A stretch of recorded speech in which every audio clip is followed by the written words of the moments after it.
beautiful trees within the island. There are clear streams of water, there are birds, sunshine and fresh air. Breathing out, I feel safe. I enjoy going back to my island. Breathing in, I go back to the island within myself. There are beautiful trees within the island. There are clear streams of water, there are birds, sunshine and fresh air. Breathing out, I feel safe. I enjoy going back to my island.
The heart of perfect understanding, the Bodhisattva Avalokita, while moving in the deep course of perfect understanding, shed light on the five skandhas and found them equally empty.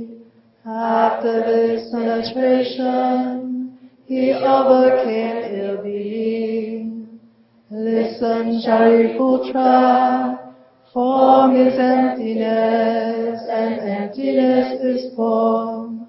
Form is not other than emptiness. Emptiness is not other than form. The same is true with feelings, perceptions, mental formations and consciousness.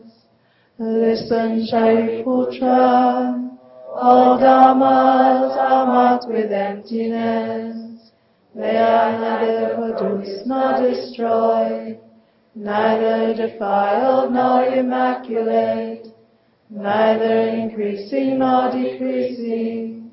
Therefore in emptiness there is neither form, nor feelings, nor perceptions, nor mental formations, nor consciousness, no eye or ear or nose or tongue or body or mind, no form, no sound, no smell, no taste, no touch, no object of mind, no realms of elements from eyes to mind consciousness, no interdependent origins and no extinction of them, from ignorance to death and decay, no ill-being, no no cause of ill-being, no end of ill-being, and no path, no understanding, and no attainment.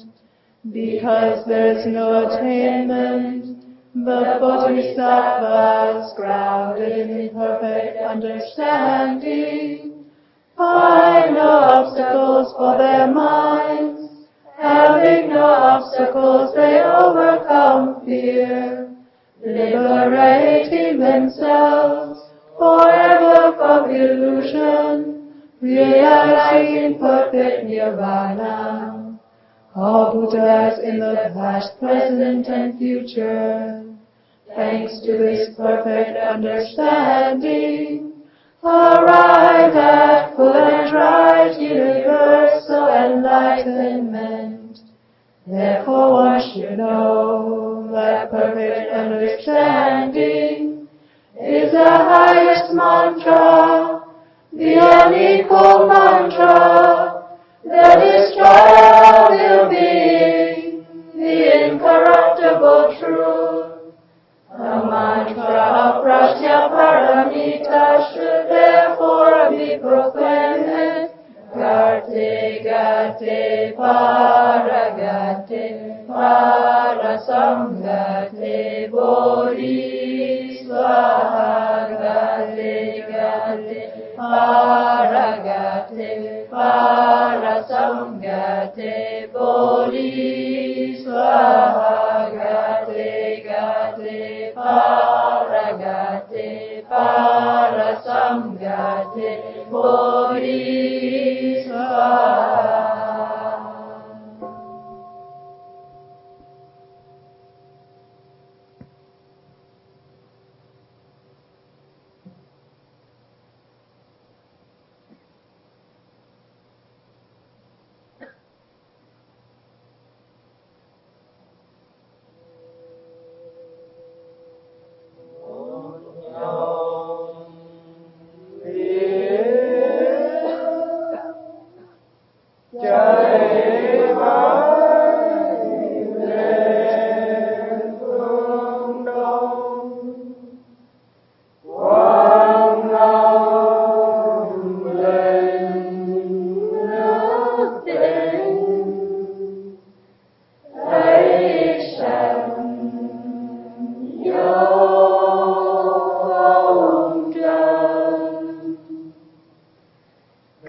Good morning, dear Sangha. Today is August the 13th of the year 2003, and we are in our retreat at Stonehill College. It's very important that the young people know that the Buddha is not a god. The Buddha is a human being like all of us.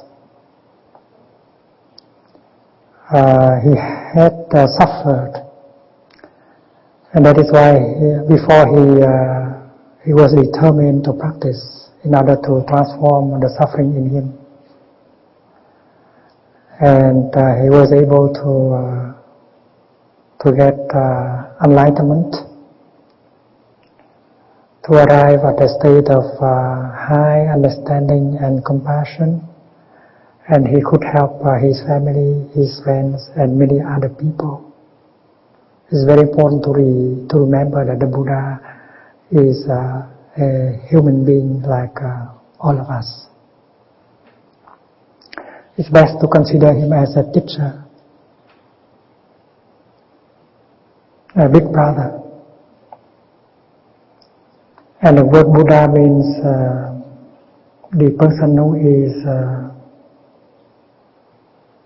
awake, mindful, full of understanding, and full of compassion. In fact, the word Bud means to know, to understand, to wake up. And Buddha means the person who knows, who understands, who is awake. The good thing is that in every one of us there is a seed of understanding, there is a seed of awakening, there is a seed of compassion, and every one of us can become a Buddha. Whether we are a man or a woman, and there may be very young Buddhas. In the tradition of Buddhism, we speak of Mahasattvas. Maha means great, Sattva means living beings. Mahasattva means great man, great woman. And there are those of us in this Sangha who are great men or great women. They are Mahasattvas. And someone come up and write the word Mahasattva.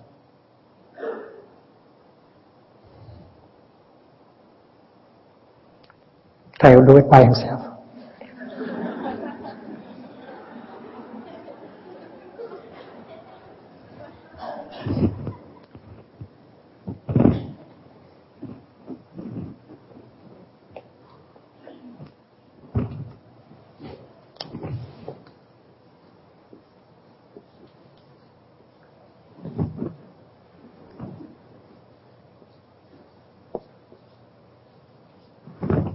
Not very clear.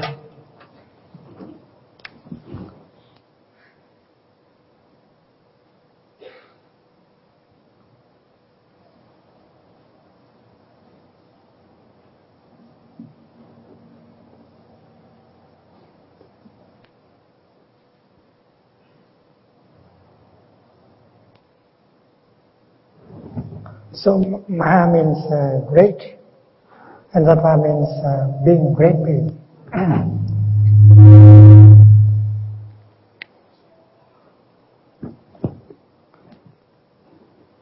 It's very easy to write it in Chinese.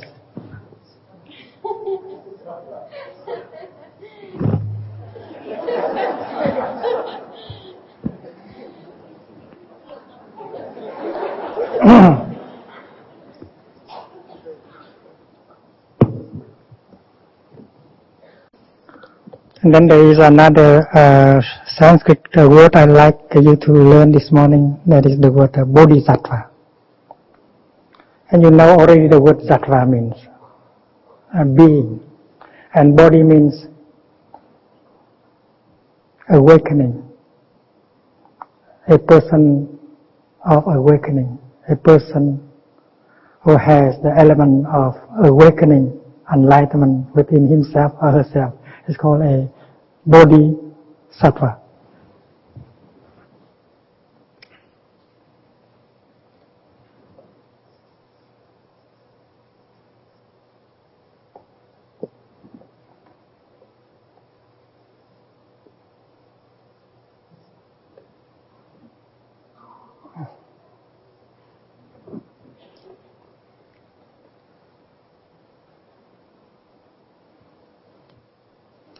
A Bodhisattva is someone who has a lot of understanding within herself, within himself. And that is why that person has a lot of compassion, a lot of love. And the presence of such a person in our midst is a wonderful thing. Because by living his life, by living her life, they show us the path of understanding and love that can bring us happiness, reconciliation, and peace. You don't have to look for bodhisattvas in the cloud. They are very close to us, around us. When you see a person who is full of understanding, who is not narrow-minded, who has the capacity to understand and to love, to be compassionate, you can call him a bodhisattva. You don't exaggerate at all, because that person has the element of understanding and compassion in herself, in himself, and he deserves to be called a bodhisattva, a person of enlightenment.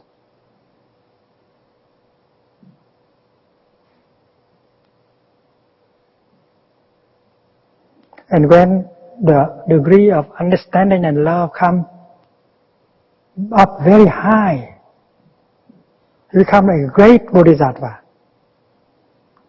Not only a bodhisattva, but a great bodhisattva. It's a Maha Bodhisattva. Maha means big, great.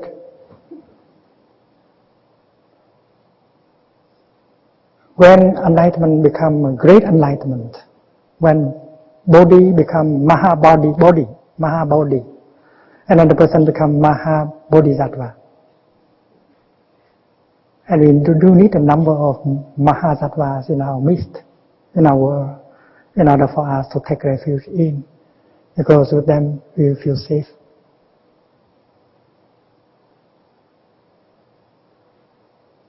Because these people know how to cultivate the energy of understanding, of love, of compassion within themselves.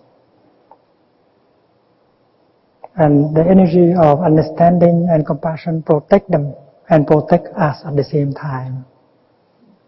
Everything such a person does, think,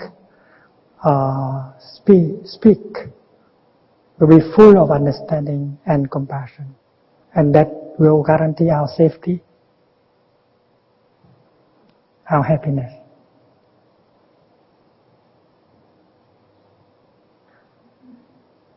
One of the first enlightenment that we should get is happiness is not made of ingredients like power, wealth, sex. Because many of us believe that without a lot of power, without a lot of wealth, without a lot of fame, without a lot of sex, happiness cannot be possible.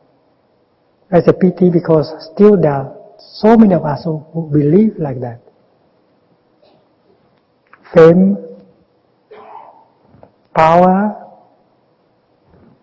wealth, and sex. And those who are awakened, they don't believe it. They don't believe like that anymore. They no longer want to run into the direction of fame, wealth, power, and sex. Because they know that running into that direction, they will have to suffer a lot, and they will have to make other people suffer a lot. Those Mahasattvas, great beings, they know that if they have a lot of understanding and compassion in them, they will be happy. Because understanding and compassion are the two kinds of energies that protect us, make us feel safe all the time, make us loving, caring, and bring us happiness in every moment of our daily life.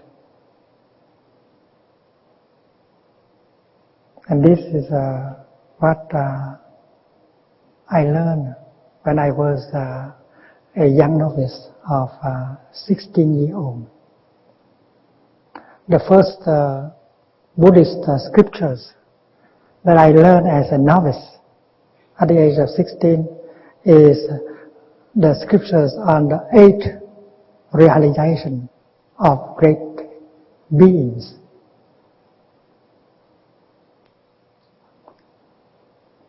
The 8 realizations, the 8 awakenings of great beings.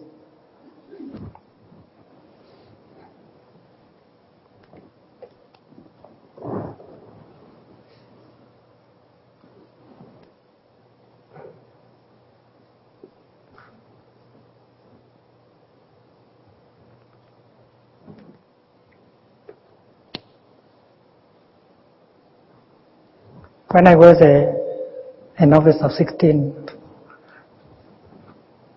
that text, Buddhist text, was not available in Vietnamese.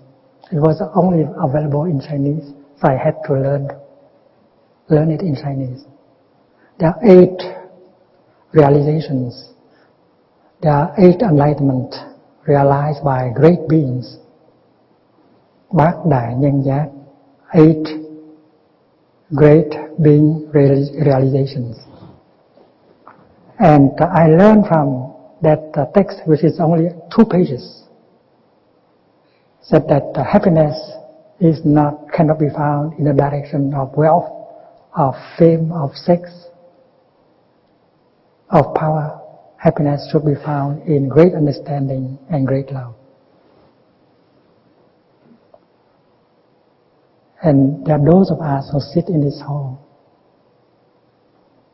have seen that truth. And that is why we have taken the path of understanding and love as our path. We know that happiness is possible in the here and the now. We don't need more fame, more power,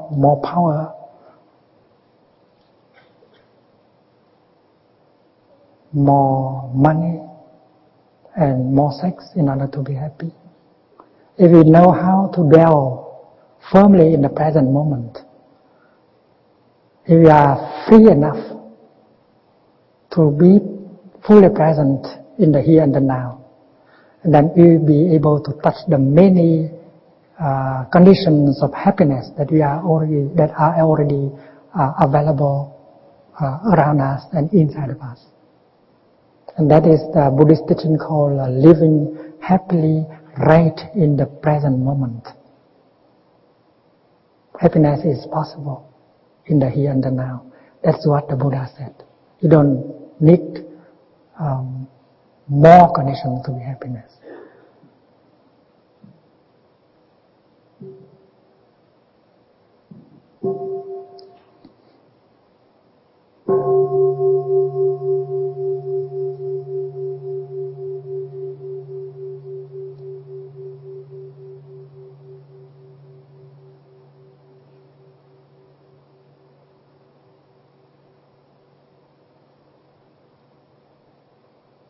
If we are given a piece of paper and a pencil, and if we are asked to write down the conditions of happiness that we already have in this very moment, that would be a very nice exercise, a nice practice.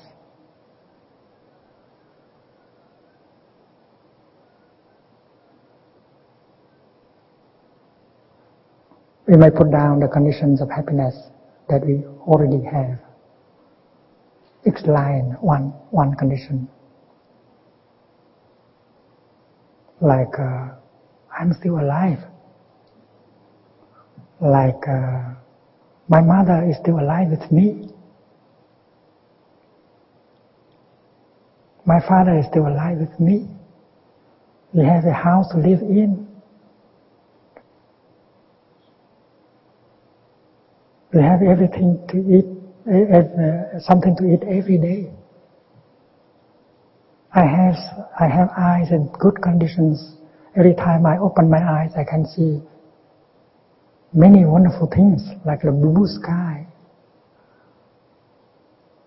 the beautiful mountains, the blooming flowers. I have heart that function normally. It does not give me any trouble. I have a liver that functions normally. I don't need a liver transplantation. I have 2 feet allowing me to step on, to walk on the beautiful planet Earth. I can breathe in and breathe out freely. And if you continue like that, I don't think that 2 pages are enough for you to jot down all the conditions of happiness that you have.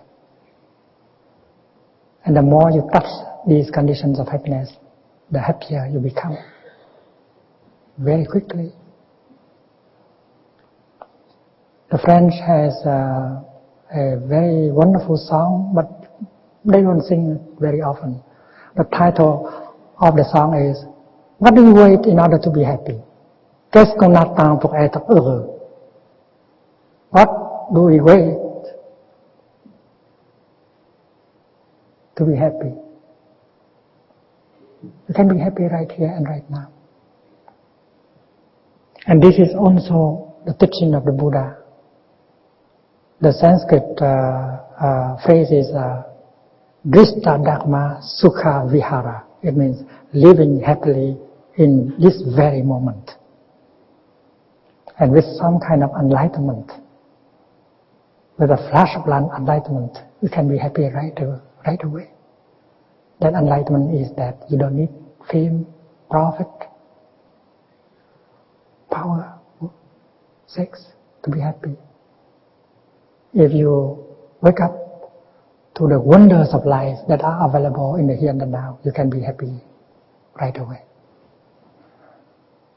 That is why we who practice according to the teaching of the Buddha, we don't want to wait until tomorrow in order to be happy. We want to be happy right here and right now. And with the practice of mindful breathing, mindful walking, we come home to the present moment and we touch the wonders of life, and we can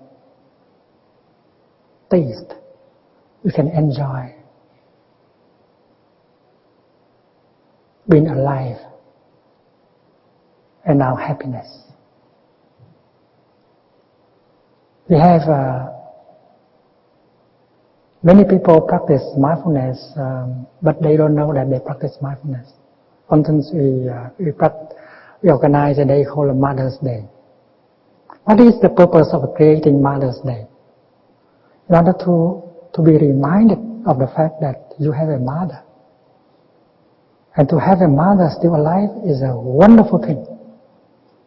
But if you are too busy, you forget that condition of happiness that you do have. That is why the Mother Day is to remind you, to help you to be mindful that your mother is still around.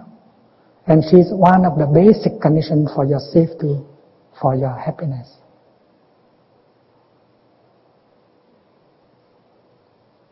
And the practice is easy. You breathe in mindfully, you breathe out mindfully, and you go to your mother and you say, "Mother, I know you are still alive with me, and this makes me very happy." And this is a practice of mindfulness, of having a mother. We have also a Father's Day. We have created many other kind of days, like Earth Day. And all these days are to help us to be mindful that there are many conditions of happiness that are there, and we should get in touch. We should try in order to maintain them, to preserve them. Otherwise, one day it will no longer be there, and happiness will become very difficult. In Plum Village, we have invented a day called 2 days day.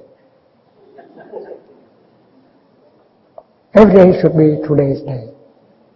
Every day we should be reminded that today is the most important day in my life. Every day is the most important day in my life. In today's day, you remind each other that living in the present moment, not to allow yourself to be caught in the worries about the future, in the regret about the past, is very important. So today's day help us to be free from the past, from the future, and help us to be fully present, fully alive in the here and the now.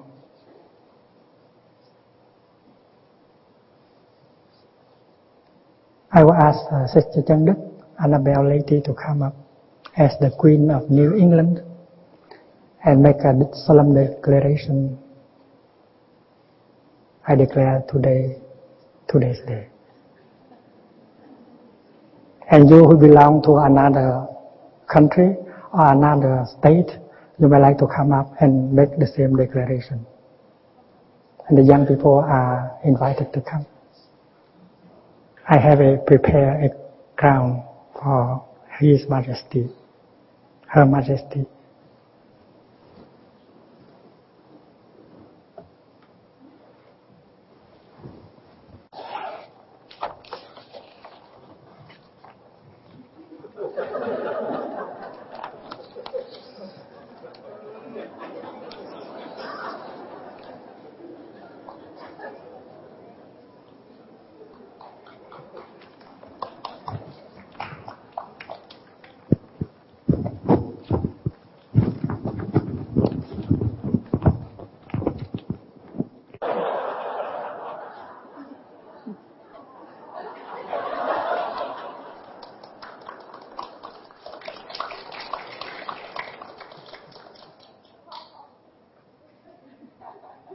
I, the Queen of New England,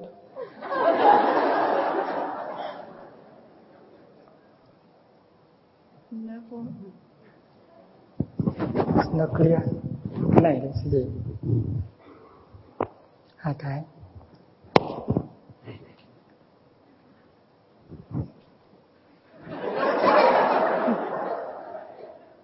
Noble Sangha, I solemnly declare that today is today's day.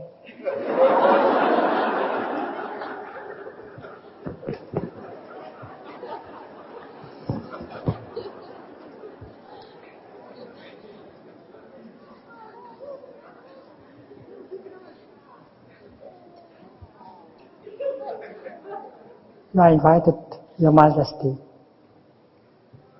the King of Massachusetts, the Queen of Rhode Island, please come.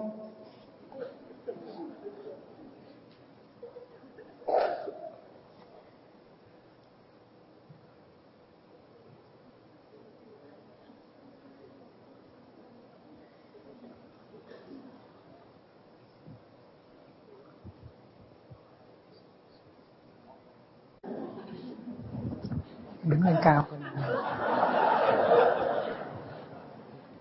I am the Queen of... Chọn rồi. What?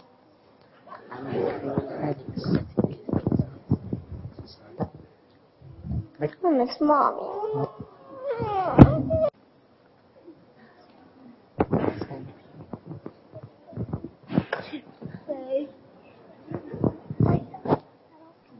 I am the King of New Hampshire. Today's a day today.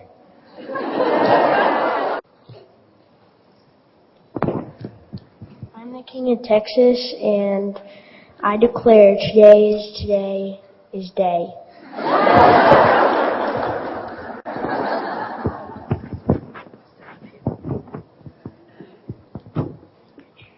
I am the queen of. I'm the queen of Canton, and I declare that today's day is today's day.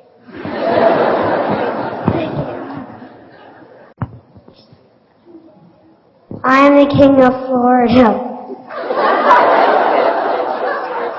Florida.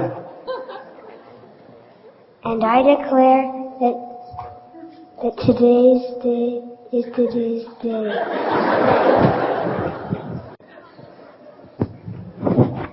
I am the queen of New York, and I declare that today is today's day. Wonderful.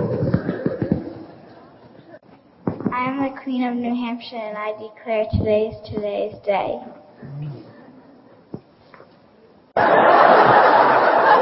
I am the king of California, and I declare that today is today's day.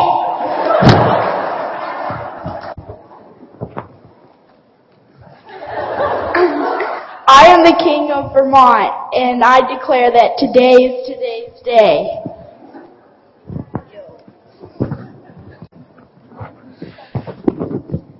I am the second royal person from New York, and I solemnly declare that today is today's day.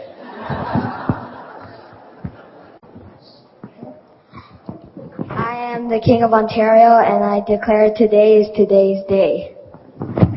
Ontario. I'm the queen of New York, and I declare today is today's day. I'm from Rhode Island, and I am the queen of Rhode Island, and I declare today's date is today's date.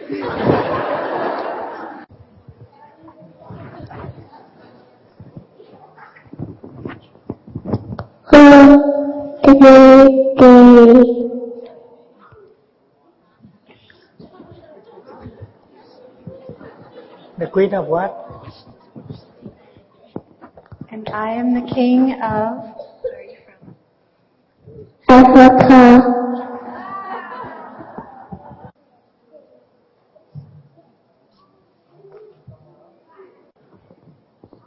I'm the queen of Vermont, and I declare today's day.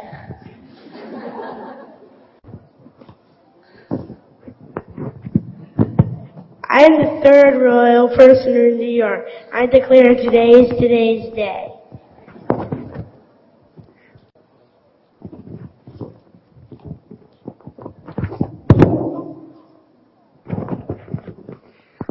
I'm the fourth royal person from New York, and I declare today's day.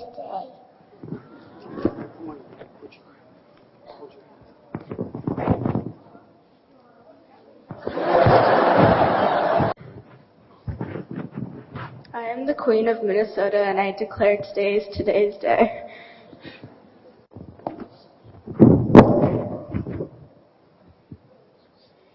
I'm the fifth royal person of New York, and I declare today is today's day.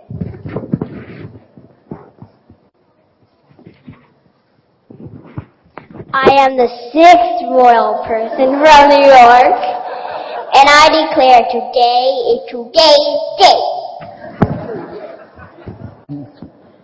It's time for you to go out and play.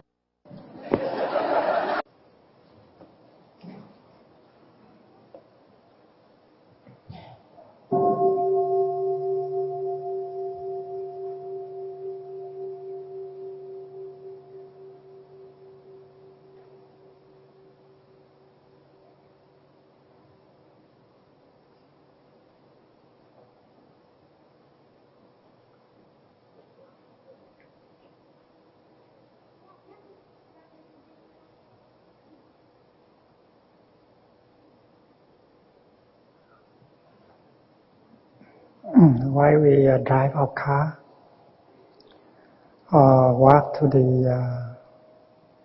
the subway station, we can always practice mindful breathing. When we practice mindful breathing, we make us available to ourselves. We stay with us. In order to keep being alive, to get in touch with the wonders of life, for our nourishment and healing. And we can help our children and train their children to do the same. If we know how to do it, and then our children will learn from us. If we are present for us, if we are there for us, then we will be able to handle the feelings and the emotions that arise in us. It's very important. We suffer a lot because we don't know how to handle and to take care of our feelings and our emotions. Our feelings and our emotions may come from our body or from our mind. There are feelings and emotions deeply rooted in our body. There are those who are deeply rooted in our consciousness. And every time they manifest, we should be there in order to recognize them, embrace them, and handle them in such a way that will not do harm to us and will not make the people around us suffer. In school, our children do not learn these things. And even their teachers, many of them do not know how to handle their own feelings and emotions. I always think of school as our second chance. If a young person comes from a broken family, he or she will bring her own suffering and suffering to school. And if his teacher and her teacher also has come from a broken family, and then the teacher also bring his suffering to the classroom, and they will not be able to make each other happy, they will make each other suffer.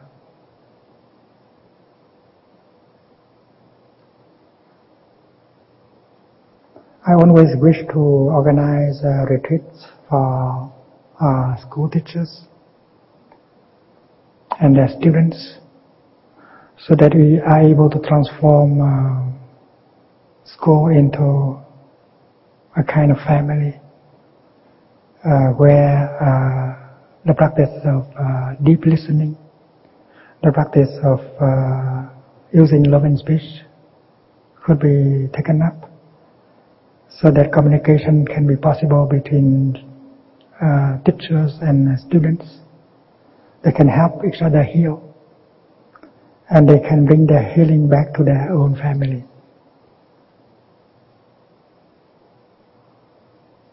I always look at a practice center as a school or a family. Because there are those of us who come to a practice center from a broken family. But there are those of us who are happy in the practice center. And you can offer ourselves to help those who are deeply wounded in their school, in their families.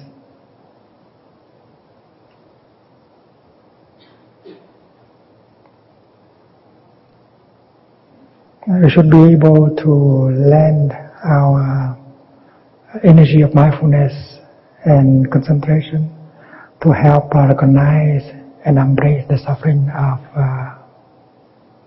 the newly arrived person. Because when you first come to a practice center, you do not have enough the energy of mindfulness and concentration in order to handle your own feelings and emotions. You need the collective energy of mindfulness and concentration of the Sangha to help embrace your pain, your sorrow.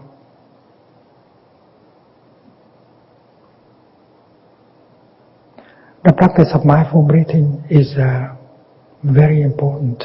It's very useful for us to be there for our feelings and emotions. Usually, we don't want unpleasant feelings. Usually, we are afraid of our strong emotions. Every time we think of them, we are not comfortable. We would like to cover them up with consumption, whether it is a conversation, or television, or book, or eating. We try to cover up. We don't want these feelings and emotions to come up to us. Always trying to run away from them. And this is not the best thing to do.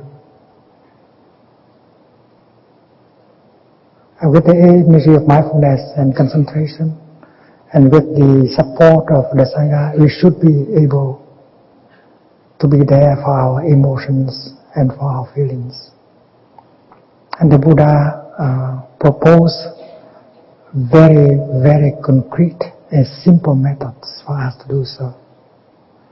In the Sutra on Mindful Breathing, the first exercise he proposes, breathing in, I know this is my in-breath. Breathing out, I know this is my out-breath. Just identify your in-breath as your in-breath. Your out-breath as your out-breath. It's like recognizing a friend of yours. In fact, we breathe in and out a lot of times every day, but we don't recognize our in-breath as they arise. We don't recognize our out-breath as it arises.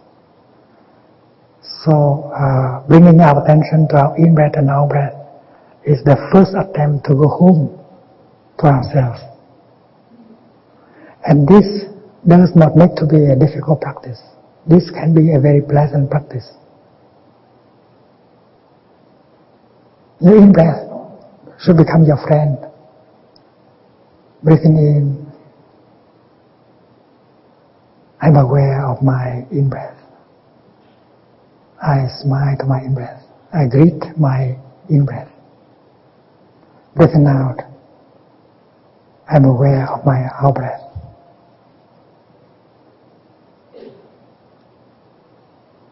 And we just use the word in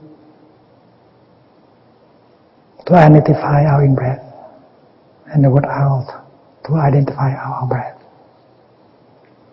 What happens is that we can stop our thinking because we enjoy now recognizing the in-breath as the in-breath and the out-breath as out-breath, as the out-breath.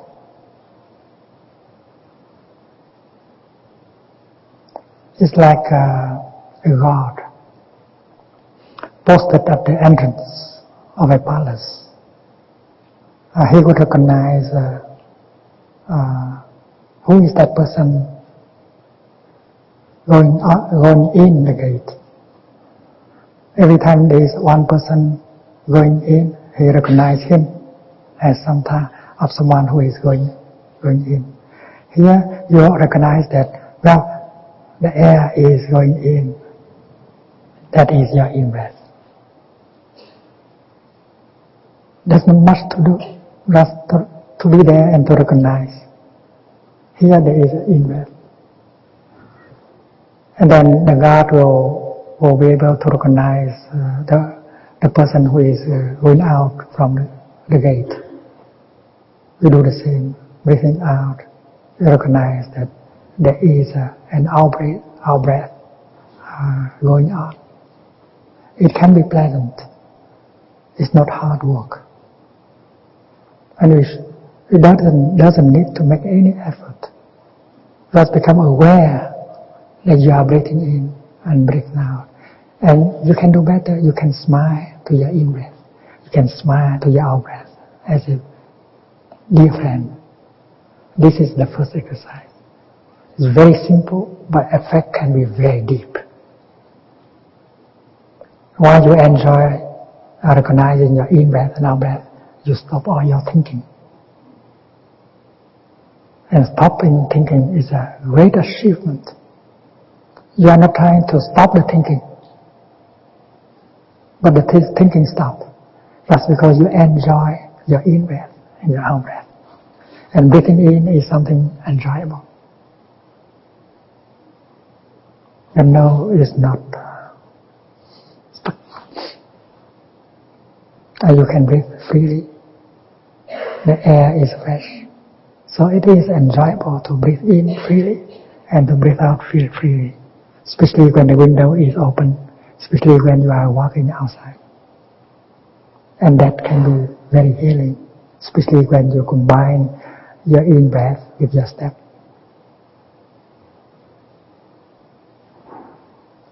The second exercise the Buddha proposes is that breathing in, I'm aware of the whole length of my in-breath.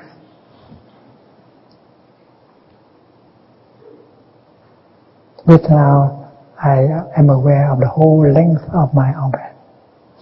It means your mindfulness stay with you all the way through the in-breath.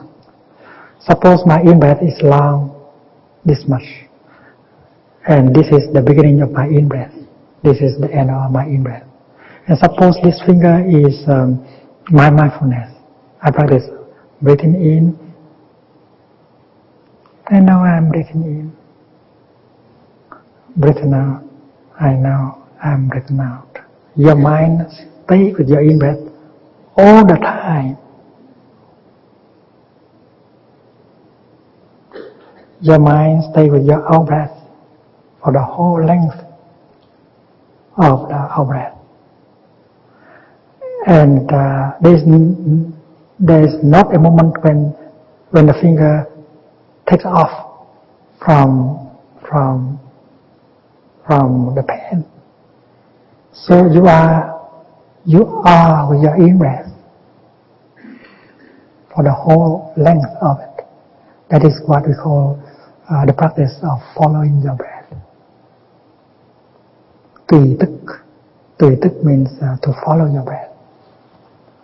The first exercise is to identify your breath as in or out. The second is to follow your in-breath all the way through. And this practice can be very pleasant also. And it is enjoyable. You breathe, you feel alive. You feel fully present.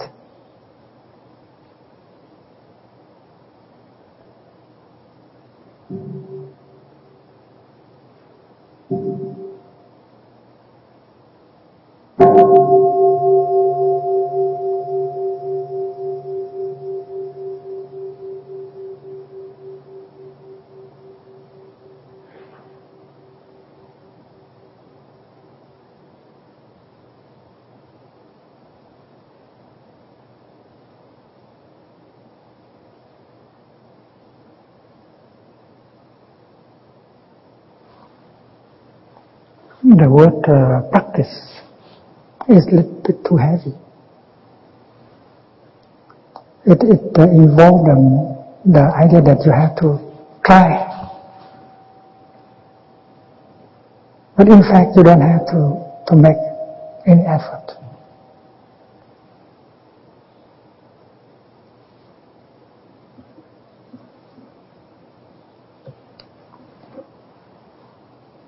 Suppose you are standing there with a group of people contemplating a beautiful sunset.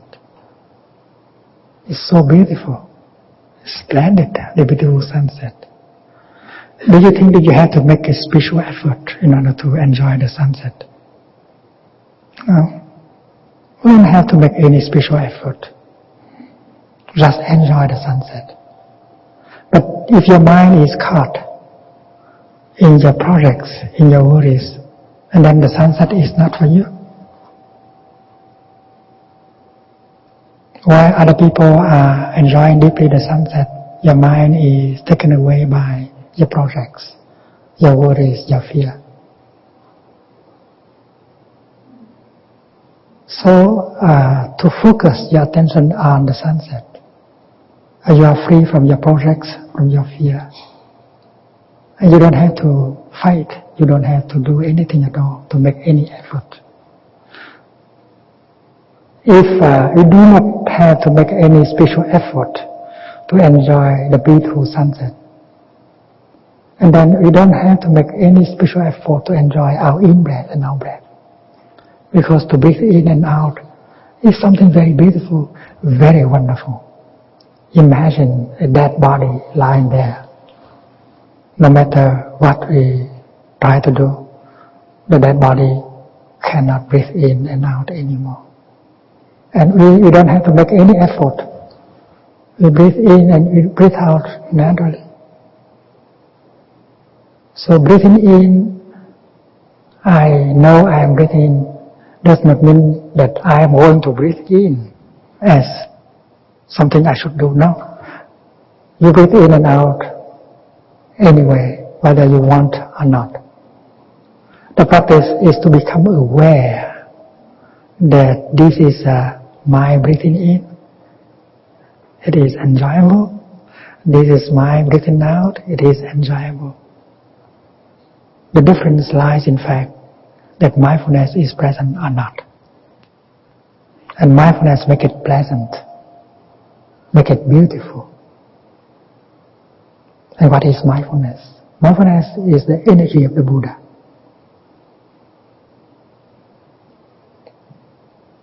The Buddha is someone who lives mindfully every moment of his, of her daily life. And that does not involve fighting or making efforts, just natural. And as you continue for 2 or 3 minutes, just enjoying your in-breath and out-breath, whether you are in a lying position or sitting position, something wonderful happens. The quality of your in-breath and out-breath will increase. You don't try to do anything. But if you enjoy breathing in and out like that, and then a few minutes later, your in-breath and out-breath become more gentle, more peaceful, deeper, and bringing you more delight. And that comes by itself. You don't have to intervene. Whether your in-breath are short or long, allow it to be short or long.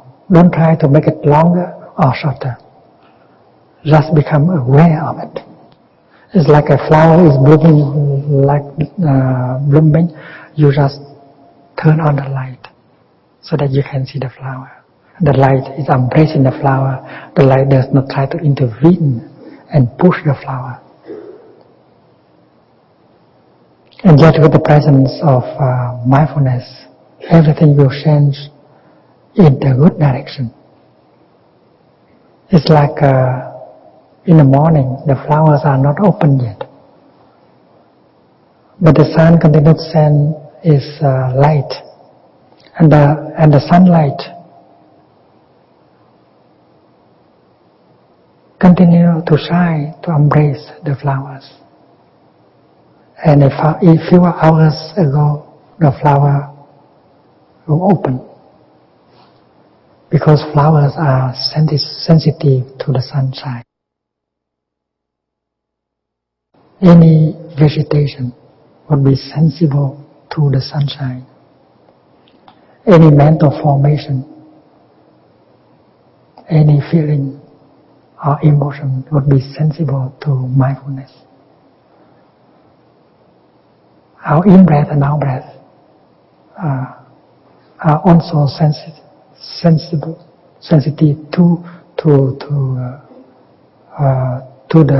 to the mindfulness.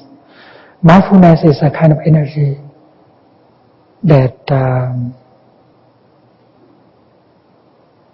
is equivalent to the energy of the sunshine. It will make things improve the quality of things in the good directions. And that is why breathing mindfully in and out, a few minutes later you notice that the quality of your breathing has increased. Your in-breath has become deeper. Your out-breath has become more gentle. And the joy, the pleasant feeling in you increases. That is for your nourishment and for your healing. Not to say that during the time of breathing in and out and to enjoy them, all your thinking stop altogether. That allowed elements of healing and transformation to take place. And the most essential thing to remember is that during the time you practice mindful breathing, you should not fight. It's not a matter of fighting. It's a matter of allowing you to enjoy your in-breath and out-breath. This is about the first and the second exercise proposed by the Buddha. And these two exercises increase the quality of your in-breath and out-breath. There is more peace,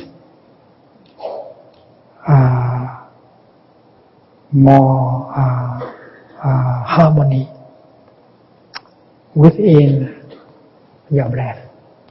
And when there is more peace and harmony in your breath, your body and your mind will profit from it.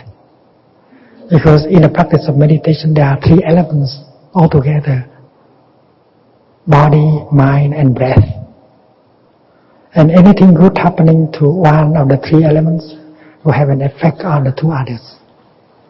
Now since you have begin with your mindful breathing, and since your mindful breathing has improved, the quality of your breathing has improved, and then the element of harmony and peace will begin to penetrate into your body and your mind.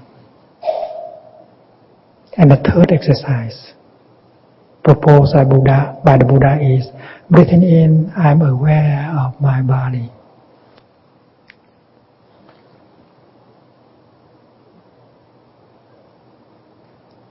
Breathing out, I allow my body to relax.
In the first exercise, in the first two exercises, the energy of mindfulness embraces our in-breath and out-breath.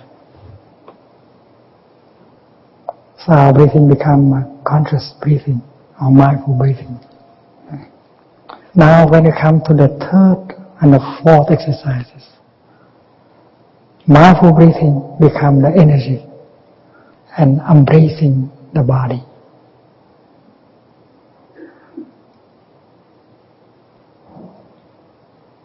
Mindful breathing means mindfulness and breath. Mindfulness or breathing generate the energy of mindfulness. And with that energy, you recognize your body.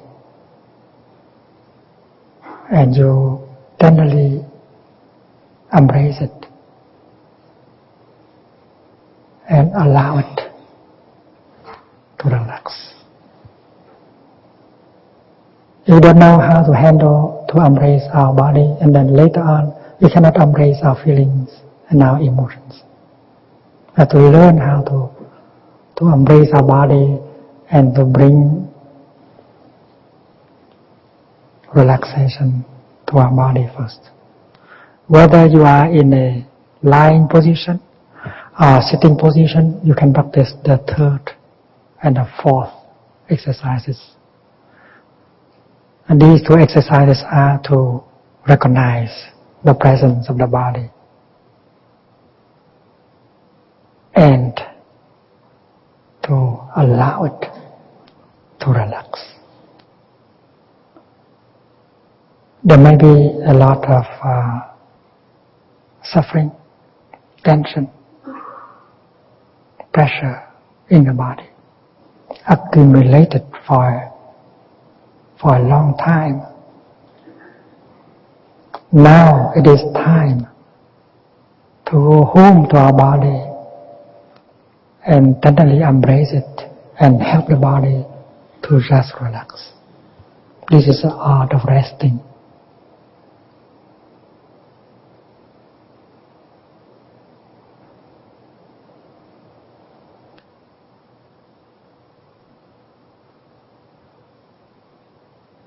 In modern researches,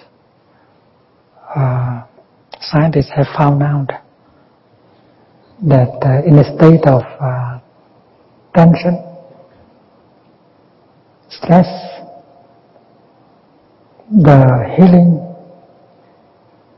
is difficult for the healing to take place.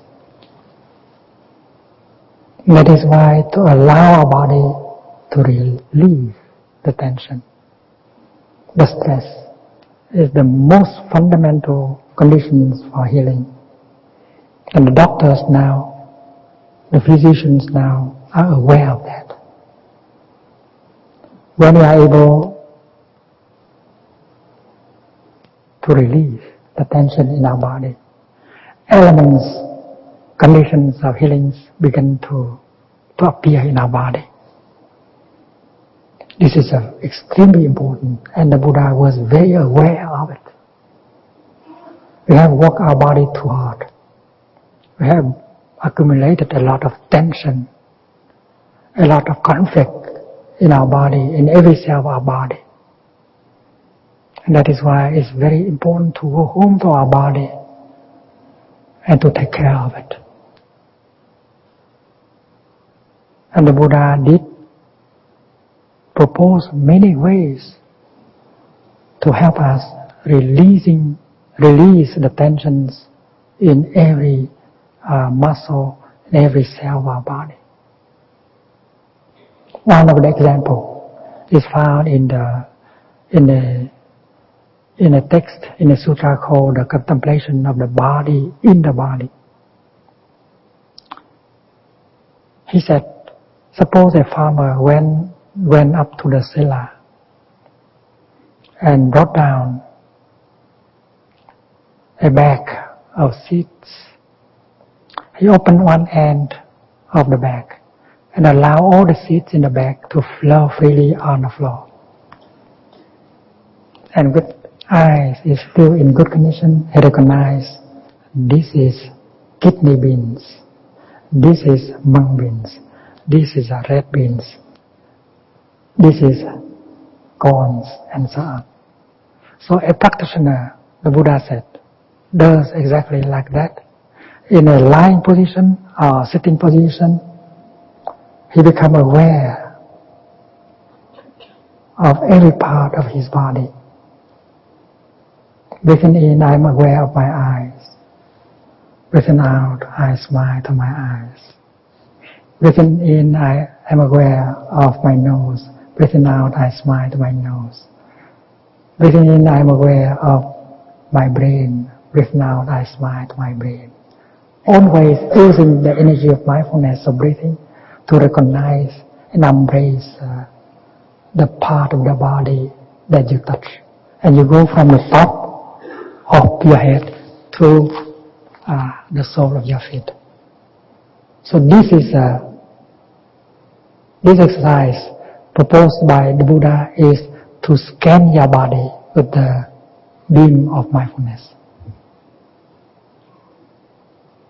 And he suggested that there are 36 parts of the human body, and you have to pass in review to recognize all these 36 parts in the body, and recognize every part with a lot of tenderness, and smile to it, so that that part of the body can release the tension.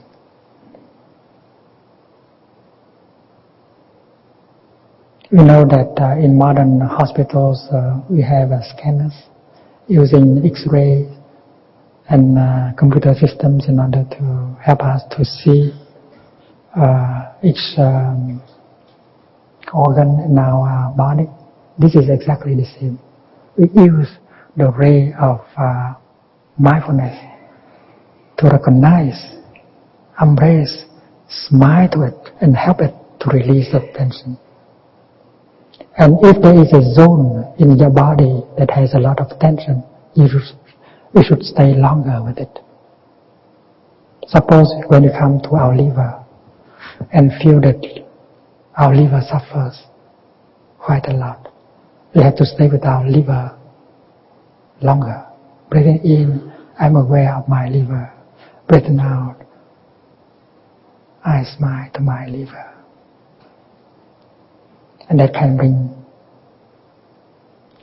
not only the release of the tension, but also enlightenment.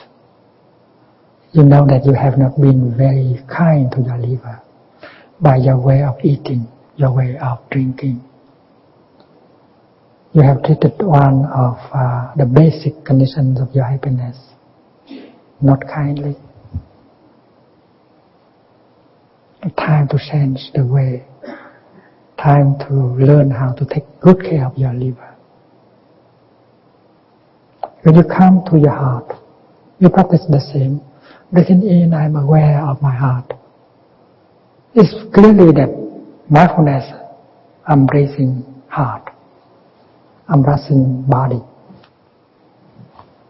Breathing out, I smile to my heart. Your heart will feel comfortable with that. Because you have been so busy, you have paid attention to everything else. Job, house, salary, tax, telephone, everything, but not your heart. You have not paid any attention to your heart. And you have even given your heart a lot of hardship.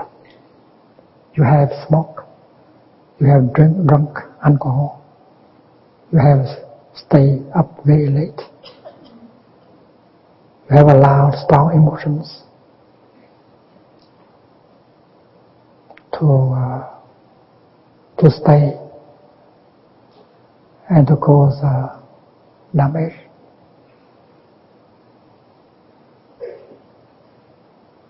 Your heart is one of the basic conditions for your well-being. It works non-stop all day and all night. And yet you have not paid any attention to your heart. So practicing this exercise proposed by the Buddha Maybe you have the first time to recognize your heart as a basic condition for your well-being. You embrace it tenderly with the energy of mindfulness. You smile to it with friendship, with compassion. And you know what you should do, what you should not do in order to support your heart, so that your heart can support you. So that kind of awareness is already an enlightenment. You know to refrain from smoking, from drinking alcohol, from staying up too late in the night. Every time you strike a match and light a cigarette, you commit an unfriendly act toward your heart. And if you know, if you are able to embrace your heart mindfully, tenderly, you'll stop doing that. And scanning your body with a beam of mindfulness is what the Buddha proposed to us to do every day. And if we just do that, we'll be free from stress, we'll be free from tension, we allow our body to heal, to restore itself. Because our body has a natural capacity to heal. In the old time, we did not worry as much as we do now. There was time for us to rest. And resting is the best way to restore our well-being, to heal our body. The animals in the forest, every time they get wounded, they know exactly what to do. They find a place, quiet, safe, and they just lay down. They don't think of eating. They don't think of running after another animal. And that is about everything the animal can do in order to be healed. And the animal will stand up only when the wound is no longer there. It does not need a lot of medicine. Does not have to go to the pharmacy or to the doctor. We have lost our capacity to rest. We don't allow our body to rest. We have accumulated a lot of stress, a lot of tension in our body. And that prevents the body to heal itself. So the question is whether we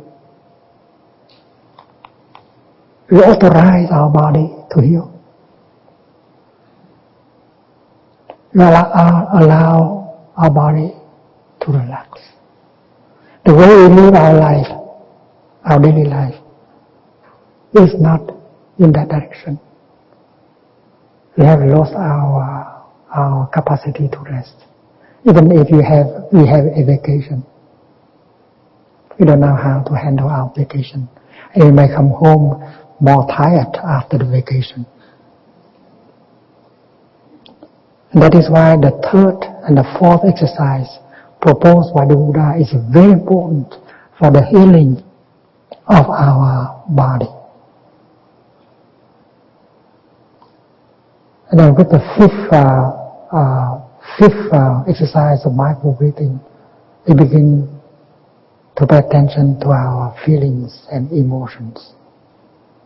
Always with the practice of mindful breathing, we generate the energy of mindfulness in order to recognize the feeling, the emotion that is there. Dear emotion, dear feeling, I am here for you. I take good care of you. You are not trying to run away from your feeling, your emotions. You are not trying to fight your emotions. That's what That's not what the Buddha recommended. He advised us to be there for our feelings, for our emotions, learning how to recognize them, to smile to them, to embrace them tenderly with the energy of mindfulness. And you can help release the intensity of the emotion, of the feelings. Exactly like you have helped release the intensity of the stress in your body.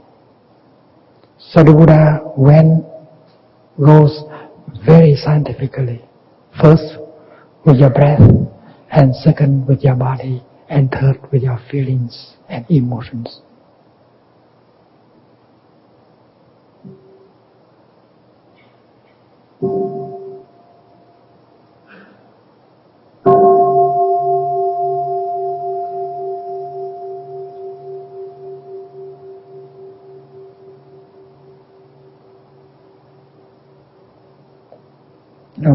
Let us stand up and enjoy a few mindful movements before we continue.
I just wrote down on the board the first 8 exercises proposed by the Buddha.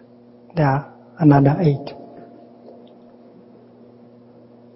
But this is the first 8 are to deal with our body and our feelings. And the next 8 will deal with our perceptions and other mental formations. It's very interesting to notice that the Buddha is aware that nourishment should go together with healing.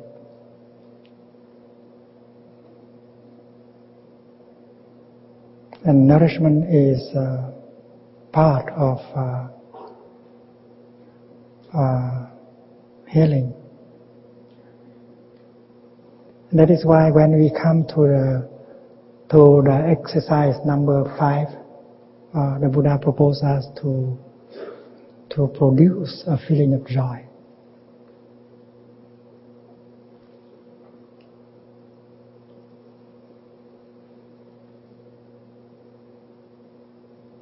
How to produce a feeling of joy?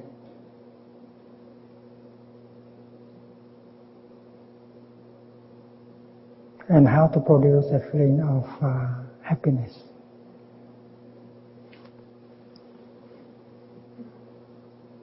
This morning we have heard that happiness cannot be found in the direction of fame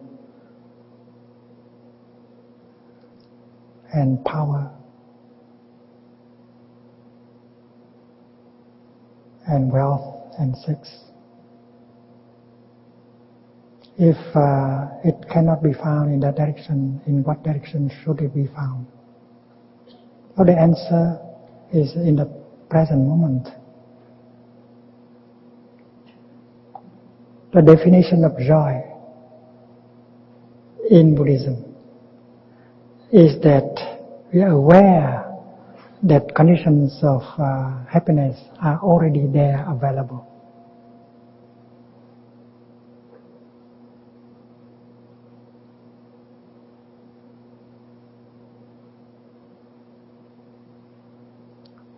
And in the teaching of the Buddha, there is still some excitement that can be found in joy.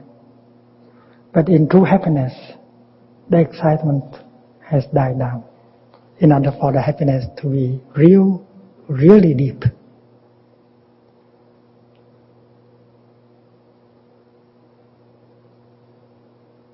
Because as far as excitement is still there, we are not very peaceful. We are excited. That is why happiness cannot be deep.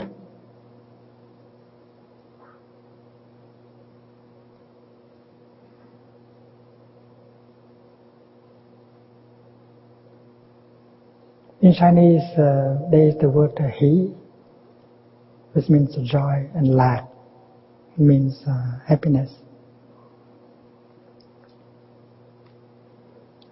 And in the Buddhist literature, we encounter that very often that kind of definition. Suppose someone who walk in a desert for many days without having something to drink, and suddenly he recognizes there is in front of him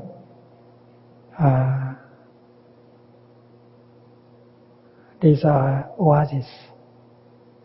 There is a little lake full of water in it. So the recognition that there is water, that there is a source of water there for you to drink, bring joy. You have not actually drunk the water and taste the water, but you know that water is there.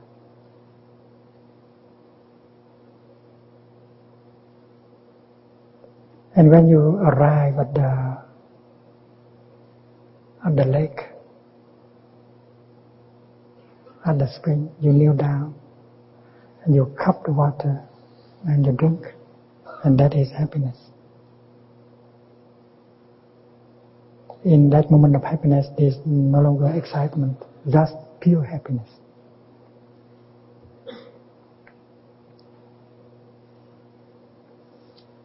And in the tradition of Buddhism, we learn to bring the feeling of joy and happiness by the way of mindfulness, by the way of letting go, by the way of concentration. It's wonderful. We have to learn. We don't need to go to the market to buy anything at all. Just practice mindfulness, and the feeling of joy, of happiness, become a reality. Joy and happiness are born from three sources. The first source is letting go. That you can hear me okay? Yes. Leaving behind. Let it go. Abandon it. Release it is one condition for joy and happiness.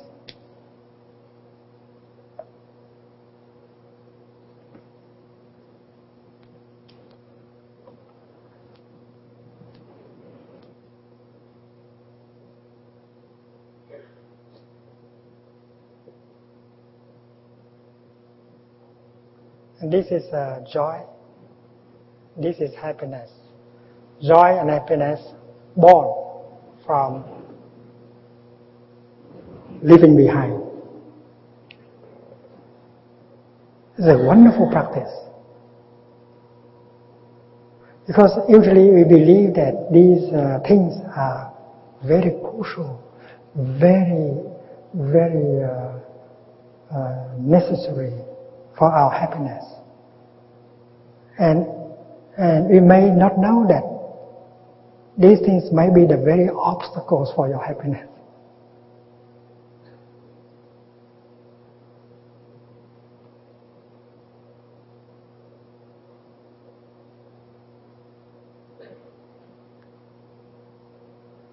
Suppose you live in a city like busy city like Paris, or Los Angeles, or New York,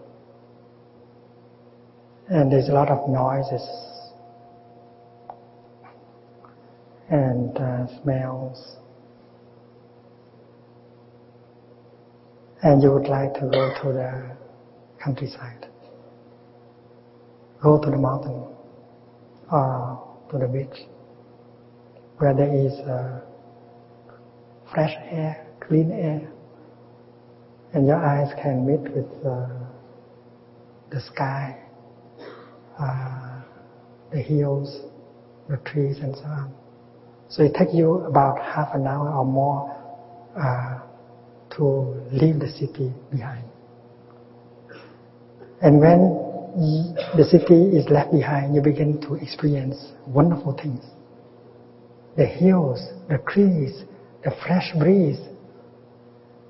And you begin to smile and to enjoy your in breath and out breath. That has been possible because you have been able to leave the city behind. If you cannot leave the city behind, you cannot experience that kind of joy and happiness. But that is only an example. Because there are many things you feel that you are attached to,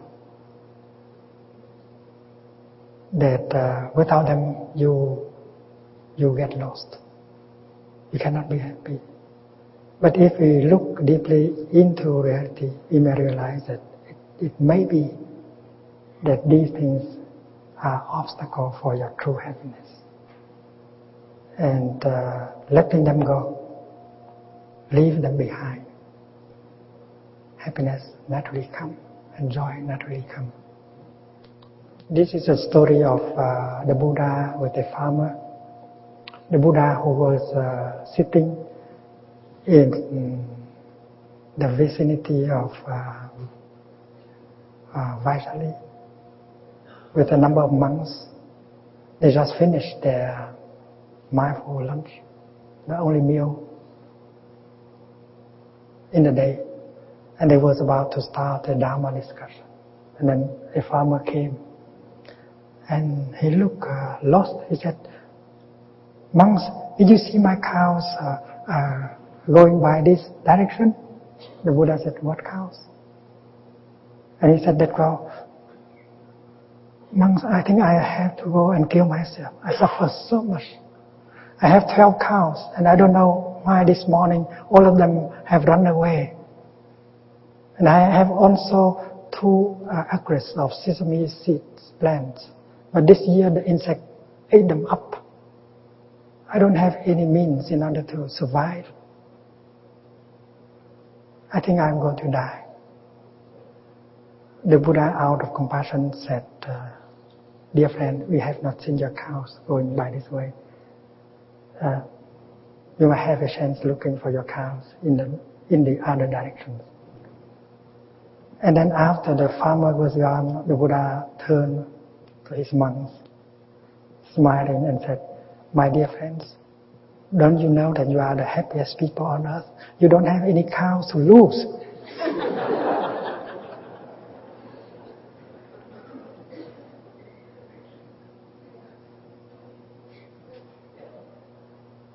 Every one of us has a number of cows.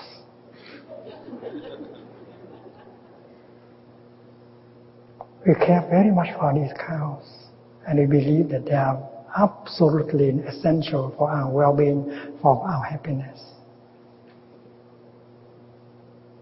But if we practice looking deeply, we may realize that because we are attached to these cows, that is why joy cannot come and happiness has been prevented to come to us. That cow may be your idea of happiness.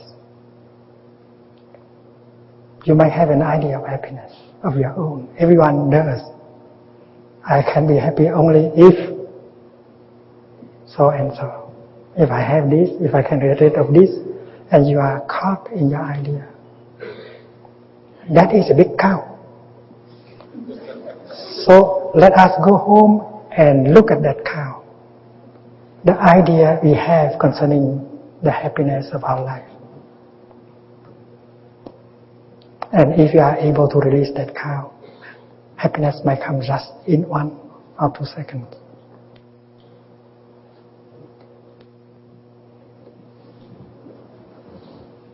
You may have an idea as how your country be safe.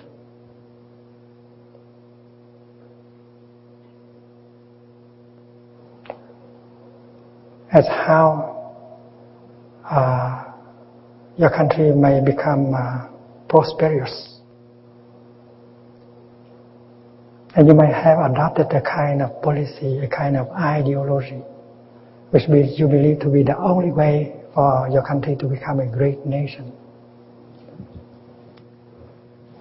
A kind of foreign policy, a kind of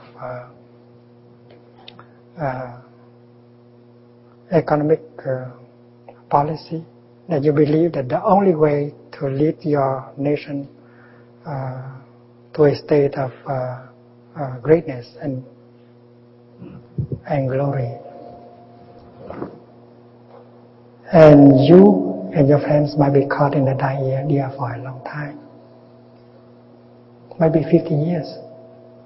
Until you recognize that your commitment to that idea has caused a lot of suffering within the population, within the nation.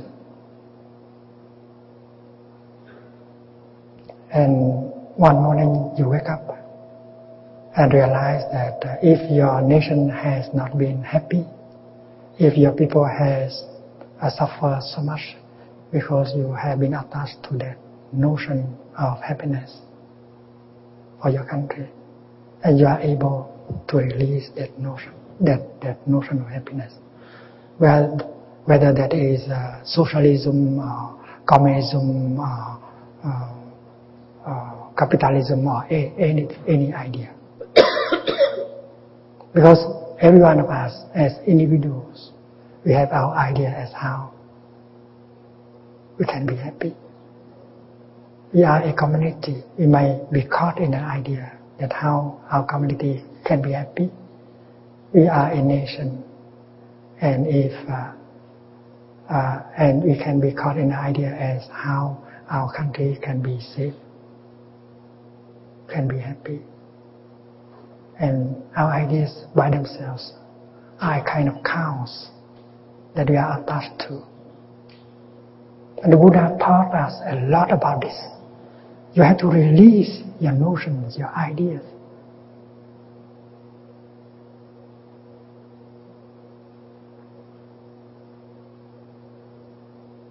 Happiness is possible only when you are free, when you have understanding and compassion. And not because you can control this, you can control that.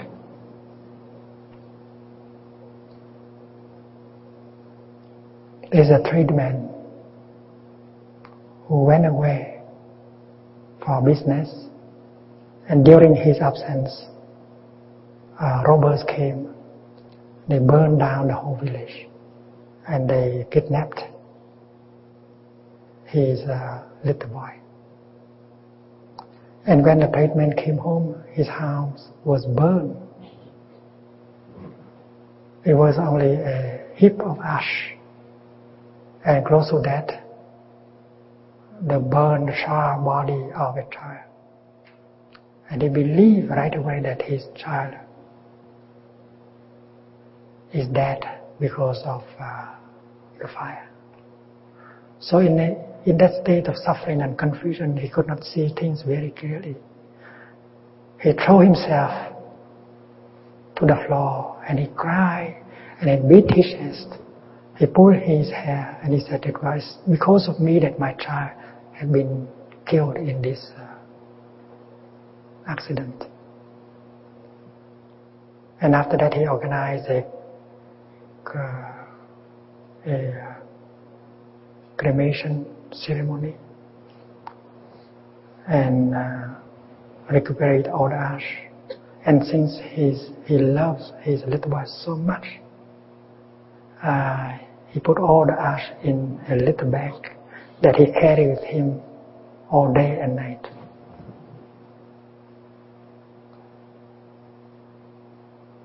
He cannot he cannot lay it down. And a few months later, the little boy managed to escape and went home. This is a story told by the Buddha as an example to give a teaching about non-attachment to views. And the boy arrived at 2 o'clock in the morning and he knocked at the door. And the father was inside crying with his bag on his shoulder. And he said, "Who is that? Who is disturbing me at this time?" "It's me, Daddy." "It's impossible. My child is dead. I carry his ash. Who are you to come this time of the night to disturb me? Go away." And he persists in his perception and refused to open the door. And finally the little boy had to go away. And the Buddha said something like this: sometimes you accept something as the truth. You are caught by it. Even if the truth comes to your door and knock, you refuse to open. So we have notions, we have ideas as how we can be safe, we can be happy. And it may be because that ideas, that notions that prevent us to be happy, to be safe. And that is why learning how to release your chaos is very important. That cow might be an idea. That cow might be a diploma. That cow might be a position in society. That cow might be a person. And you think that without that, happiness is not possible. But if you are able to leave them behind and go as a free person, suddenly joy and happiness come to you from many directions. That is why the practice of releasing, of letting go, is a practice that brings joy and happiness. And the fifth exercise of mindful breathing helps us to do so.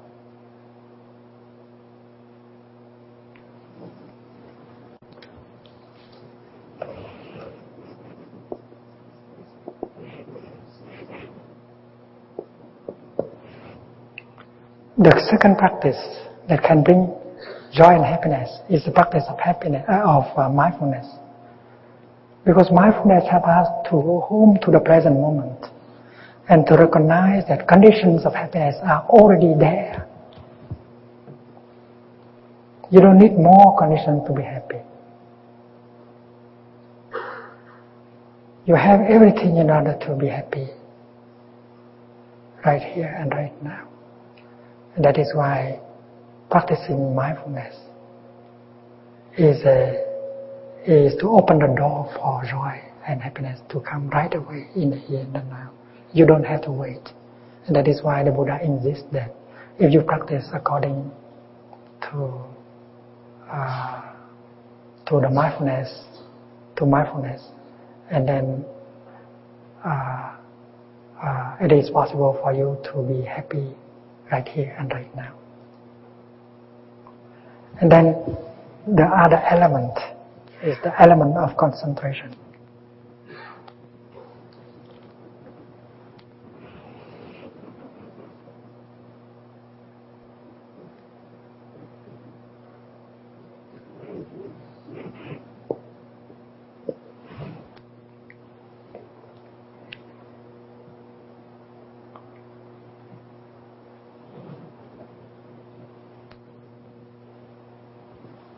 When you live your life concentrated, you get deeper.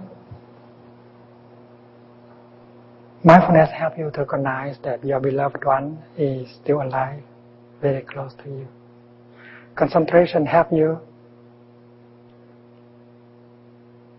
to treasure her presence, his presence.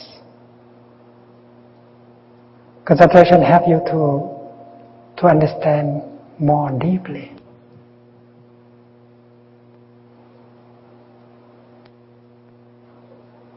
And that makes happiness very deep. Happiness may have several layers. And there is a true happiness with false happiness. Mindfulness and concentration help us to distinguish true happiness from the illusion of happiness, and help us to get deeper into that happiness, which has the power of nourishing and healing. And these three exercises, three energies, are recommended by the Buddha, so that in the fifth exercise and the sixth exercise, we can touch the joy and the happiness in the here and the now.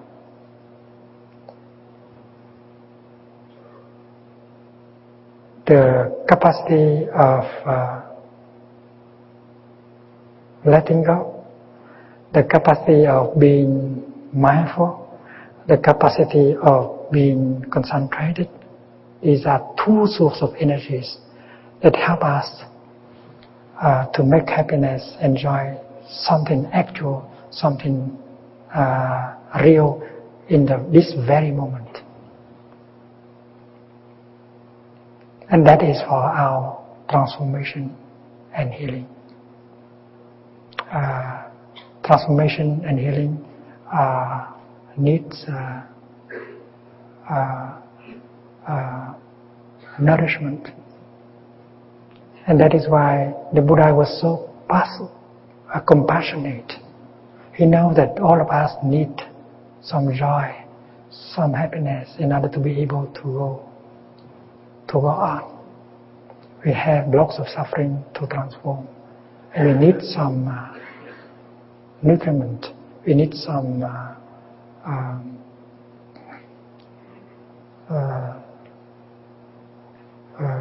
nourishing elements. That is why the fifth and the sixth exercise are not exercise of